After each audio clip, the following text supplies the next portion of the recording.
সাকিবের আওয়ামী লীগে যোগদানের সিদ্ধান্ত শুধু ভুল নয়, বিশ্বাসঘাতকতাও। প্রেস সচিব বুধবার 6 এপ্রিল সামাজিক যোগাযোগ মাধ্যম ফেসবুকে দেওয়া এক পোস্টে তিনি একথা বলেন। ফেসবুক পোস্টে উপদেষ্টার প্রেস সচিব লেখেন, সাকিব আল হাসানের রাজনীতিতে যোগদানের সিদ্ধান্ত ভুল ছিল না। একজন নাগরিক হিসেবে রাজনৈতিক কর্মকাণ্ডে অংশগ্রহণ বা রাজনৈতিক ক্যারিয়ার গড়ার অধিকার তার রয়েছে। সাকিব রাজনীতিতে যোগদান করেছেন, সেটি সমস্যা নয়, বরং বড় প্রশ্ন হল রাজনীতিতে যোগ দিতে গিয়ে তিনি কাদের সঙ্গে হাত মিলিয়েছেন। শফিকুল আলম আরও বলেন, আওয়ামী লীগের নেতৃত্ব যখন গুরুতর মানবাধিকার লঙ্ঘনের অভিযোগে অভিযুক্ত, যেমন গণহত্যা, গুম, অন্যায়ভাবে গ্রেপ্তার, বিরোধীদের নামে মিথ্যা মামলা, বিচার বহির্ভূত হত্যাকাণ্ড, পদ্ধতিগত দুর্নীতি, এমনকি ব্যাংক ডাকাতির মতো অপরাধও অন্তর্ভুক্ত, তখন সেই দলে সাকিবের যোগদানের সিদ্ধান্ত নৈতিকভাবে সম্পূর্ণ অগ্রহণযোগ্য। কেবল এটি রাজনৈতিক পদক্ষেপ ছিল না, এটি ছিল আন্তর্জাতিক মহলের কড়া নজরদারির মধ্যে থাকা শাসন ব্যবস্থার প্রতি মৌন সমর্থন। দীর্ঘ পোস্টে প্রেস সচিব লেখেন, বড় উদ্বেগের বিষয়, সাকিবের কাছ থেকে কার্যকর জনসংযোগ বা কৌশলগত যোগাযোগের কোনো পদক্ষেপ দেখা যায়নি।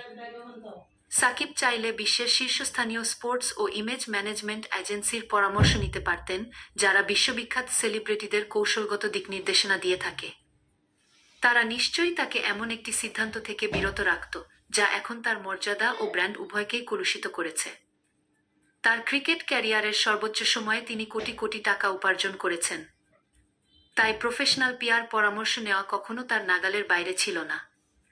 সাকিবের নীরবতা বেশি দৃষ্টিকটু ছিল উল্লেখ করে তিনি লেখেন, তবে যেটি এই সব কিছুর মধ্যে সবচেয়ে বেশি দৃষ্টিকটুভাবে চোখে পড়ে, তা হলো তার নীরবতা। বিশেষ করে তার সরকার এবং তার নিজের শহর মাগুরায় তার সমর্থকদের দ্বারা সংগঠিত সহিংসতা এবং হত্যাকাণ্ড সম্পর্কে। মাগুরায় বেশ কয়েকজন বিরোধী কর্মীকে গুলি করে হত্যা করা হয়েছিল, তবুও সাকিব কিছুই বলেননি। কোনো নিন্দা নেই, ন্যায়বিচারের জন্য আহ্বানও অনুপস্থিত। কোনো ক্ষমা প্রার্থনা নেই। তার নীরবতা কেবল হতাশাজনক ছিল না, এটি বধির ছিল।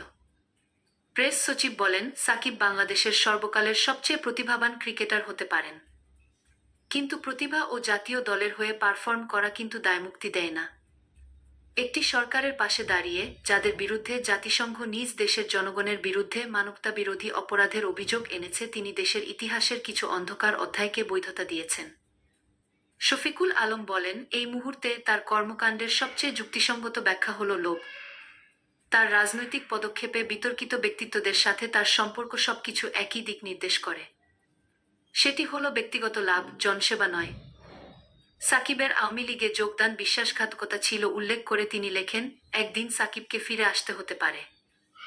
সম্ভবত তখন তিনি অবশেষে সত্যের মুখোমুখি হবেন আর জানবেন আওয়ামী লীগে তার যোগদানের সিদ্ধান্ত কেবল একটি ভুল পদক্ষেপই ছিল না, বরং একটি বিশ্বাসঘাতকতা ছিল।